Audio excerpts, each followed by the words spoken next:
Welcome to another episode of Philly to Detroit Boxing, man. We talking about the post fight of the Gervonta Davis and Frank Martin card. Starting off with our guy, man, Elijah Garcia. Shout out to Elijah and his pops. He fought a tough Tyrone Davis that night. He just didn't. He looked a little flat coming in, man. I heard he missed weight as well.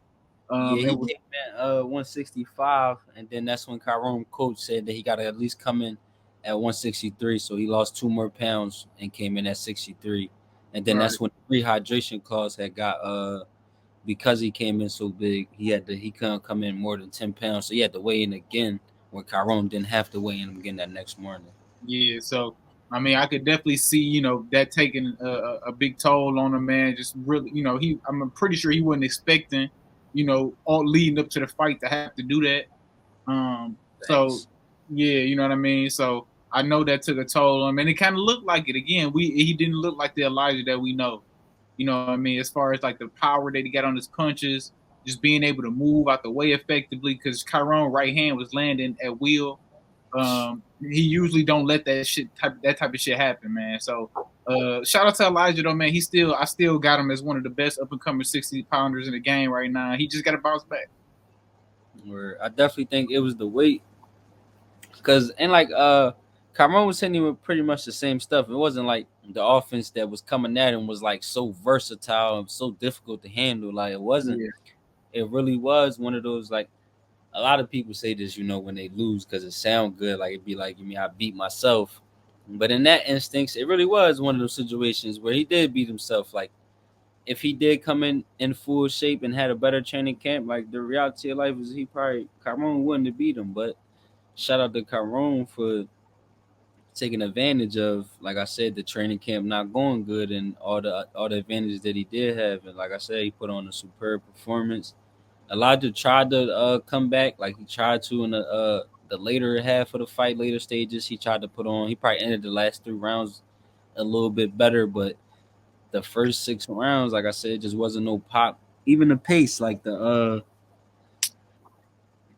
he was putting a lot of mental pressure on him, but he usually got a high pace. Wasn't really letting his hands go.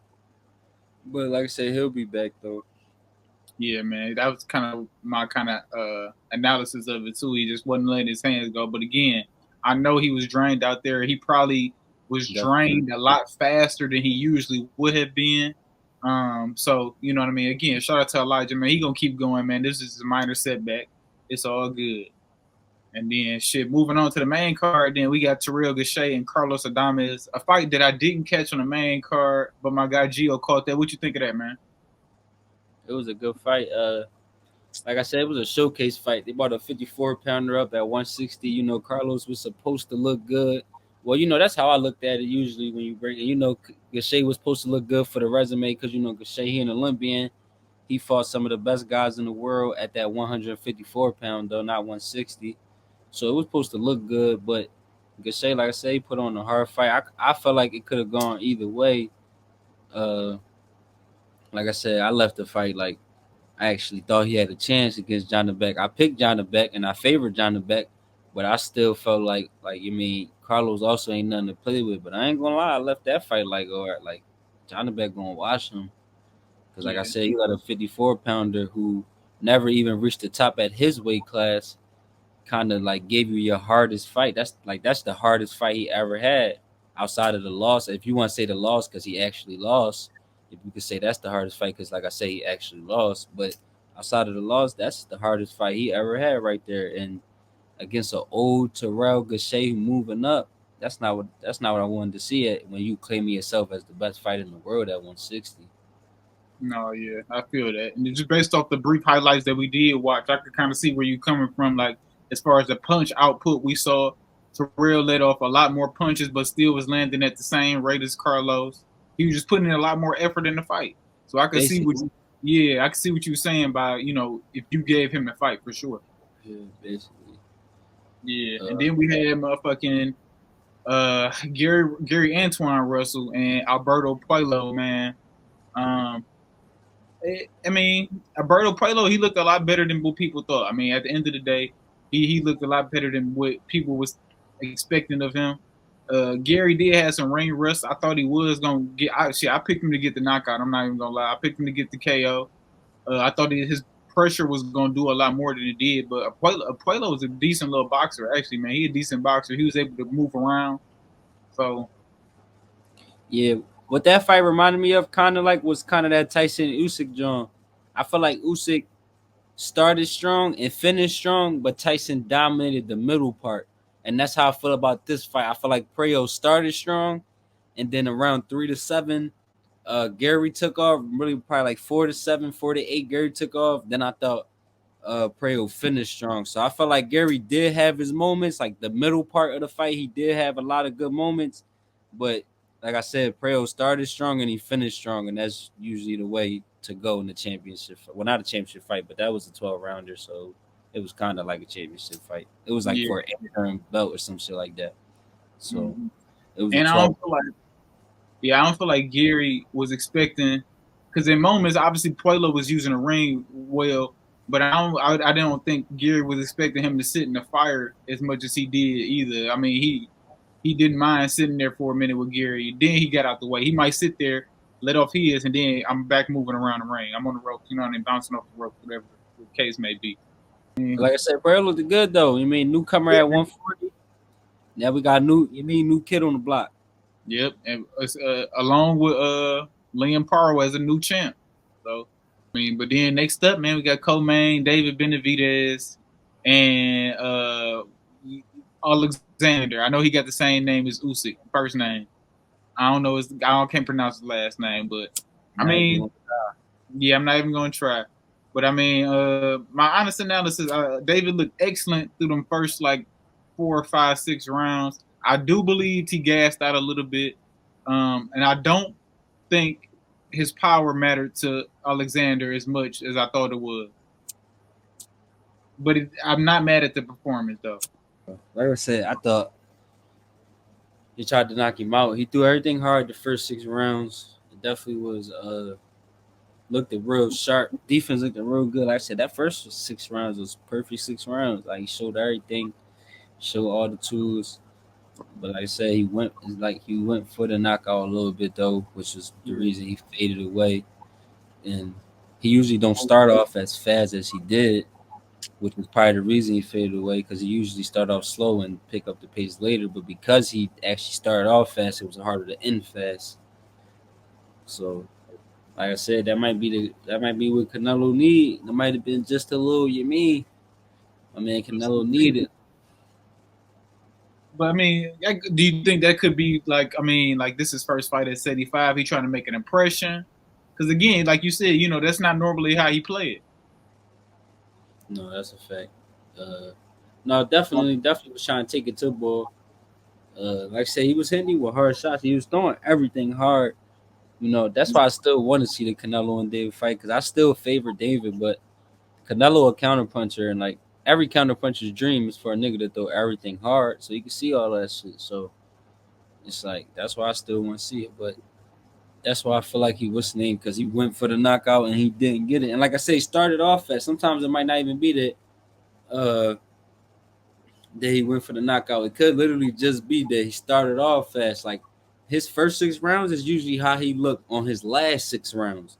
How he looked from 1 to 6, that usually him 7 to 12. So he basically all he did literally was just reverse it. How he usually looked from 7 to 12, he gave you that from 1 to 6. And how he usually looked from 1 to 6, he gave you that from 7 to 12. So he literally just kind of like reversed that bitch. And like I said, he is usually a little easier to end off fast when you start off slow. But the fact that he started off real fast is probably, like I said, he couldn't end off fast because he started off so fast. So it was Right. almost the same style of David, but he literally just reversed it Yeah. in the time that he gave it to you. Yeah, because it kind of give me like, I feel like you said this before too, where it's kind of similar to a tank where he kind of letting you get up some rounds at the beginning, and then he gonna Yeah. tee off on you from 7 to 12. Yeah, this time he didn't do that. He teed on Alexander from the first second. Yeah, So that's why he didn't finish strong. He was teeing on him from NC. Alexander, he a tough motherfucker. Mind you, David, a lot of those getting caught on the gloves, a little bit on the chin, but most of those getting caught on the gloves. But like I said, he a strong big dude. Like he looked like he was 200 pounds in that bitch. Alexander yeah. did. I He said looked that he same looked thing. bigger than David. David say he only came in 187. Dave said, Man, yeah, he said it only came in 187. So Alexander looked bigger than 187. It looked like he's about 195 in that motherfucker. So bro, yeah, this I the told somebody that. comparison I said David ever 200. fought. Bro, I said that man 200 pounds in there, man. It's no And way. he actually got muscle. That's another thing that make him Yeah. 200. He got real. He actually like David. You could tell David got a person who used to be fat but in shape now body. Alexander got it. I was in shape my whole life type of body. Like Yeah. He crazy shape. you He could ripped tell up. David, even when David in shape, you could still tell he used to be an out of shape ass nigga. No, man. Yeah, Alexander, he put on a good fight, man. As far as like, he was able to keep pace with David, and last the whole 12 rounds, man. I mean, you couldn't really ask for more at his age and going against who you going against. You feel me? Um, so you can't really ask for more. Good fight. Then, man, we got the main event, man. Tank, man, Frank Martin. Frank Martin put on a great 5, 6 rounds. Uh, I mean, his combos was flowing. He was landing his jabs, his 1-2s, his straight shots. And then, I mean, as always, 7 through 12 happened. That's the thing And though. I think that's the thing though. It's like how you think you supposed to respond against Tank. I felt like he responded, but Tank was just in Terminator mode. Like I ain't know when Frank hit him hard as shit, clean on the chin, he was just gonna walk through it. I thought Tank had respectable enough power where I ain't think Tank was gonna drop, but I thought you would at least get him to do what Usyk did with Tyson. He'd get Usyk get caught with a big shot. Let me just get out, get my shit together for 3 seconds, and go back on the hunt. So I didn't expect him to deter Tank from hunting him down, but I just needed that 3 seconds before you get back on the hunt. And he hit him with those type of shots. Like from around 6, 7, he hit him with the type of shots that you're supposed to hit a motherfucker who you realize, like, all right, he about to start hunting me down now on some crazy shit. He hit him with them shots that's supposed to give you 3 to 5 seconds. But Tank was just a terminator. He showed his chin. Like, Tank got a real chin on him. Like, he took one, like, Tank was countering the counterpuncher almost in a lot of those moments. And he took a lot of clean shots. And it didn't deter him. It never gave him that 3 to 5 seconds that he needed from Tank. That 3 to 5 seconds just to back up, give me a little bit more space, and then you get back on the hunt. Because you got to remember, even when you stop, you got to start from gear one. Even if you're on the hunt and you in your bag, if I make you back up and then get back on the hunt, you got to start over. No matter how good you is, you got to start over because you just backed up. So now you got to go back to starting over again.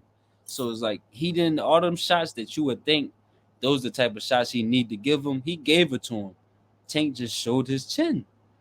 So it's like, that was the best I ever seen Tank look because of Frank reacted so good though. Like Frank, the reason why Tank looked at that good because Frank reacted how I wanted him to react in every moment, and Tank showed me that shit didn't matter. Like he hit me with the shot that you wanted Tank to get hit with while he on the hunt with somebody to make him back up for those 3 seconds. He never backed up, even when he hit him clean on his chin. It was one joint, like I said, he hit him clean on his chin with that with his left hand, with Frank's left hand, and like that shit ain't do nothing. That shit he ain't hit do him with a nothing. clean ass 1-2-1. It's like Tank did what them other people didn't do. Like the gear that them other people didn't wasn't able to put on. I feel like Frank had it. Like Frank definitely had a more gear than any other opponent Tank had. No, because Frank was on, man. Frank That's was why Tank working. impressed me though. He was like he was in shape, and he was letting his hands go. Like he looked like he was doing the right shit in there. Literally, bro. Because you know when you go into this type of fight, you know you always scared of the B side being too jittery and the lights being too big, so you be scared that you won't even get to see his best side because of that. But Frank came out, he threw the first 4 punches. I looked right to my homie. I said, "Oh, all right, it's going to be in for a good night." He not scared. He threw the first 4 punches of the fight. That let me know everything. I'm like, "All right, the moment not too big for you." Because usually you go out there and you wait for Tank because it's like you ain't never been in this type of moment. But he went out there and he was confident from the rip. He came right up to a combination. Soon as they met up at the center, he threw a combination instantly. I said, okay, the moment not too big for me. He literally showed me within 10 seconds that the moment wasn't too big for him. Soon as they got right into each other range, he came right out with a combo. No, Frank gonna be straight, man. Frank gonna do his thing at 135, maybe 140, man. A lot of people say he was a little tough on him making his weight. So maybe even he moved to 140 and try to make a little run up there. How you feel about that? Might be more winnable fights, honestly, because 135 might be those divisions where you can end up retiring. And like if you a hardcore, I'll be able to tell you in 20, 30 years, like, no, Frank was a bad motherfucker. He just was born in a time where that weight class was real, real deep. So Right. but people really don't. You won't know that unless you're hardcore. So it's like 135. That's what it seemed like now, where it's like Frank a bad motherfucker, but that division so deep, he might miss out on ever being world champion just because the era that you was put in, it was a real deep weight class. It's like, can you imagine how many bad motherfuckers in that Sugar Ray Leonard era who was and Tommy Hearns and Marvin Hagler? It probably was a lot of motherfuckers who was 147, 154 that was bad motherfuckers, but it's like you We got put just in the don't era know. with Ray Leonard Right. and Marvin Hagler, and it's like if you was put in another era, you would have been middleweight champion. Mm-hmm. But then you got put in this era, so Frank, it seemed like Frank could have that if he stayed at 35. Where it's like, I don't know, maybe in a different era, Frank, you would be world champion, but you just came in the era where your weight class was so deep. But And I ain't gonna lie, he better than one of the champions right now. I'd shout out to Liam. He beat Matias, but I'm not picking him to beat no Frank Martin though. It's like it is what no, it is. So it's like he beat Matias though. Shout out to him. He got the upset. But even with that upset, I still wouldn't pick him to beat no goddamn Frank Martin. no, facts. I ain't gonna lie. I'm not picking Liam, but Liam is showing up every time they ask Liam to show up. He do show up now. I can't even lie. No, I'm a he be, believer now. Shit, ain't nothing you can do no more. You screw up 2 times, I'm a believer. So it's like I'm fucking with you now, win, lose, or draw. So it is what it is. no, yeah, Liam is showing up to the game. Now you ask him to fight, you got him as the B side. He don't give a fuck. He coming out and winning them bitches. And Word. against his toughest fight of his career, he done went out and got that a unanimous decision. Only thing with Frank is if he was to get a world title shot at 40, it'll probably be against the toughest test at 40, and that's probably Pitbull.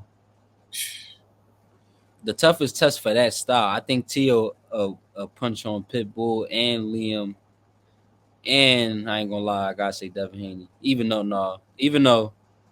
I don't know, I'm gonna skip Devin Oh Haney. man, No, I ain't gonna cap. Leo still looks shitty against boxers, so I'm gonna still pick Devin Haney. I ain't gonna let it deter me that that's just true. yet. You're not alive. I had to think about that. I ain't gonna let it deter me just yet. That's why I thought about it, but off the top, I still think Tio would beat Pitbull and Liam Paro, but I still think that Frank Martin probably got a better shot against Tio than Pitbull, just because you know how to, like, the way he was boxing against Frank, he had Tio looking dumb. Like, I ain't gonna lie, that was a good, some good ass boxing that Frank just did against Tank. Yeah, I don't know if Tio smart enough like Tank and got the IQ and could cut the ring off enough to beat Frank that night. I ain't gonna lie, Frank was in the zone that fight. Like, I hope he get his props. He looked it good. I yeah. don't know if even Tio would have been able to deal with Frank that night because, like I said, anybody who showed that they could box good and have real movement and really slick, like he don't look good against him. And that Frank I seen, he looked sharp. Like that Frank probably would have damn near beat Tio. I don't know if Tio would have got to him because like he not mentally as focused as Tank, all types of shit. Yeah, man. Tio, man, I need him to. He gonna really have to bounce back against a great boxer for me to be like, you know what? I think you know what I mean. And obviously, it depends on who it is. But if it's an elite guy, again, like Frank Martin, Devin Haney, it's hard to pick Tio only because we know he not gonna cut the damn ring off. Well, right. He just gonna follow. He just gonna follow Frank Martin. He not gonna. You know how? That's another thing. Tank do good. You know, Frank was going to his right side the most of the fight. You know, that's Frank's left side. That's his dominant side. That's his left hand. Derek kept telling him to go to the right side. That little thing right there is why Frank would have beat Tio, because he wouldn't have forced Frank to go to his dominant side because he don't know how to cut the ring. Frank actually know how to cut the ring off. He cut the whole left side of Frank left side off, which is his right side because that's his weak side. And he good enough to cut the ring off. Tio, I don't know if Tio got that in you to cut his weak side off so you could only go to his dominant hand. He didn't show me he could cut a ring off that good, honestly. So, like I said, it's looking like if he would have fought that Frank, he would have lost. Because I don't know if I never seen him cut the ring off on his weak side and force nigga to only go to his dominant side. I never seen T.O. do it. That's why he looked ass against every boxer, because he never had the ability to do that one thing right there that Tank is perfect at doing. They all end up going to his weak side and circling his down. He chasing you from his weak side. That's why he looking ass. That's why he can't hit you. That's why you end up with Sandor Martin performances, Jermaine Ortiz performances, Cam Boso's performances.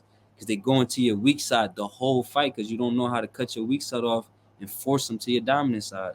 Tank is perfect at that. Tank ain't let Frank go to his left side at all.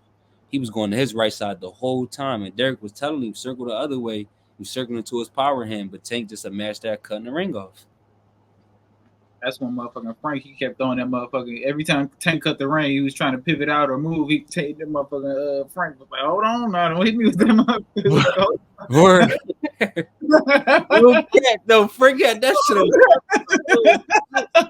He had that bitch up like 6 times. He was not trying to get hit with that bitch. He had a one jaw low real quick, and but that's what I'm saying though. Even Frank know, like, he had the weak side hand right here, and the dominant side of Tank, that shit was right here to defend the dominant side. Yeah, thanks. Still not even good enough to make you do that. So it's like, well, from what I've seen, I think he's good enough because I think he got special abilities. But from what I've seen, it's like Shakur said it. He says like T.O. too mentally stupid to even fix his changes. Like, and he is. He leave every fight like, yo, all he did was run on. Even the Jermaine T fight, he said, yo, what I'm supposed to do? All he did was run. He didn't take no accountability after that fight. Not 1% accountability after that fight. He blamed everything on Jermaine Ortiz. It's like, bro, you think Jermaine Ortiz would have moved like that against Tank? Fuck no. You think he would have been able to just run around from Tank for 12 rounds? Fuck no, because he know how to cut the ring off. But he able to do that to you because you don't know how. You don't know how to cut the ring off. So he ran for 12 rounds. You think a nigga could run from Tank for 12 rounds? No. So it's like, until he get that together, he gonna have some problems. Yeah, facts. Or at least because it keep happening fight after fight. So it's not like we could just say it only happened this one time and shit like that. It happens fight after fight after fight. Like, it's a like I said, we're right. And that's the thing. When you got that type of power, you have to develop to cut the ring off. Because if you could cut the ring off, nobody's gonna beat you. That's what it's like. It's gonna be hard to beat Tank if he's gonna keep cutting the ring off because he's gonna force you to deal with his power.